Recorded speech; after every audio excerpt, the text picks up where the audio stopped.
There will be a backbench time limit of 8 minutes in this particular debate, and the guidance for the Minister, although the clock will not be put on him, is 10 minutes. Mr Bingham. Thank you, Mr Deputy Speaker.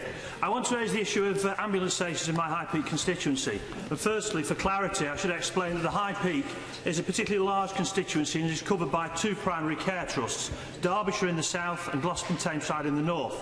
Consequently, the ambulance services are provided by both North West Ambulance Service and East Midlands Ambulance Service, or EMAS as I shall refer to them today, as I want to concentrate my remarks particularly on EMAS, although if time allows I will refer briefly to the North West Service. Being the best is an EMAS proposal to rationalise the ambulance services, the ambulance stations across the whole of the East Midlands. And I'm sure many members across the East Midlands have their own issues in their own constituencies. But I want to highlight the consequences of what I believe are badly thought out and ill-advised proposals to the residents of a large part of the High Peak. EMAS are looking to create a hub-based model. A hub will be, as it suggests, a large centre where ambulances will be based, where crews will go to collect their vehicles and return at the end of their shift. The hubs will be supported by what EMAS call deployment units. Well, Mr Deputy Speaker, I've seen a photograph of a deployment unit, and I venture to say that to many of us in this chamber, if we saw one, we would say they look remarkably like a porter cabin. They look unattractive, which does not go down well in an attractive area like the High Peak, where the scenery is so well appreciated, but they also seem to me to be of very little use. I can see the logic of a hub-and-spoke model. However, the crucial decision within this model is where you locate the hubs. And it is here where I believe EMAS have got it so badly wrong for the High Peak. The present situation in the EMAS area of the High Peak is that we have 2 ambulance stations, one in Buxton and one in New Mills. Under EMAS's proposals, both these will be removed.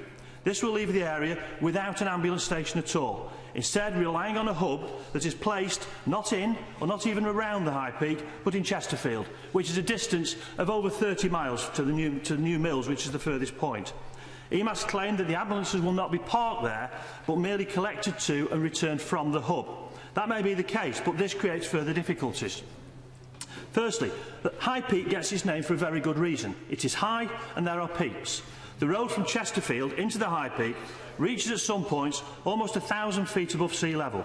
It is exposed to the elements, and when many areas around different parts of the North and the East Midlands only see a sprinkling of snow, Tideswell Moor, as what part of the road is called, can very easily be closed, and due to its exposure only requires a small amount of snow to drift across the road, making it impassable for many vehicles.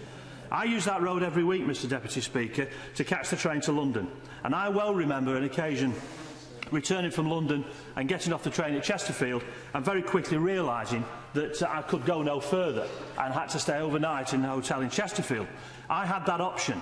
Somebody in the High Peak who needs an ambulance across that road does not. Secondly, envisage a crew collecting their ambulance to go on shift. They leave the hub, and within a short time a 999 call is received and they are diverted to, for the sake of argument, Clay Cross. The ambulance goes to the call, collects the patient, takes them back to Chesterfield Hospital, a process that can take some time. I've been out with the ambulance crews, I know how long these things can take. From Chesterfield Hospital, they could then get diverted to, say, Alfreton or Matlock. This means the ambulance may never actually reach the High Peak, leaving my constituency with no ambulance cover at all. Now, I realise to members around the chamber this does require a working knowledge of the geography of North Derbyshire. However, that further makes my point.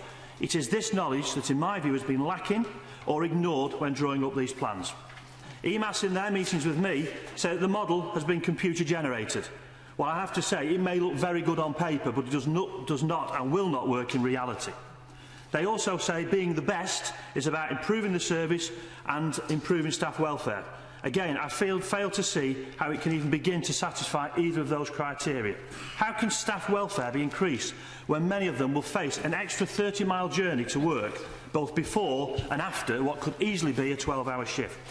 In addition to this, EMAS will be committed to compensating staff for excess travel during a certain period following the move. In addition to this, then, there are extra fuel costs that will be incurred from toing and froing from the Chesterfield hub, let alone the cost of the environment with all the extra miles that the staff are having to do.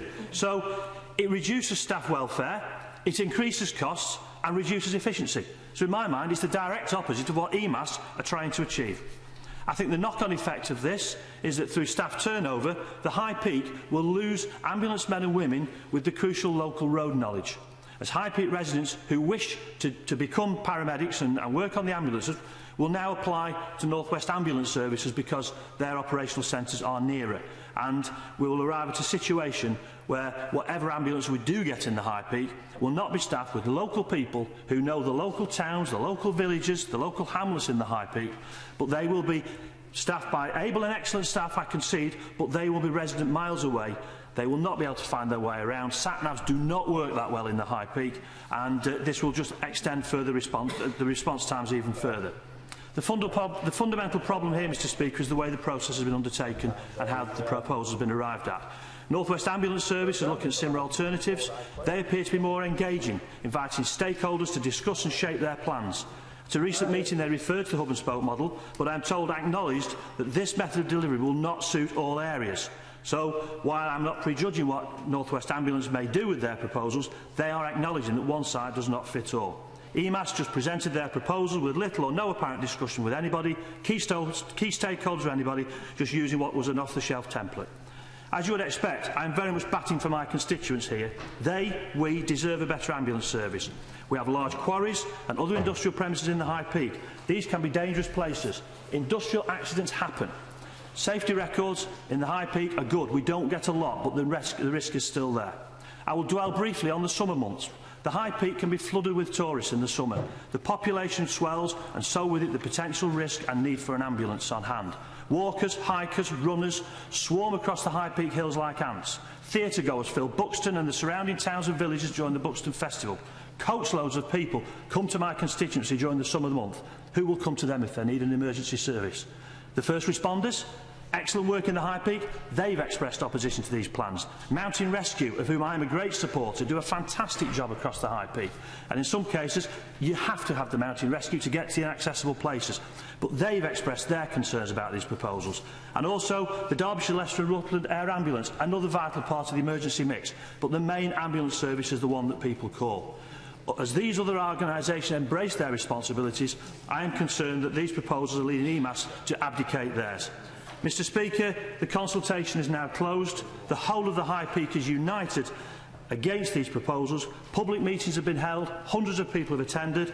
The Chief Executive has said that he's listening very carefully to local people. I hope that he is. I hope that when he presents his final recommendations to his board, they are not the ones that are on the table today.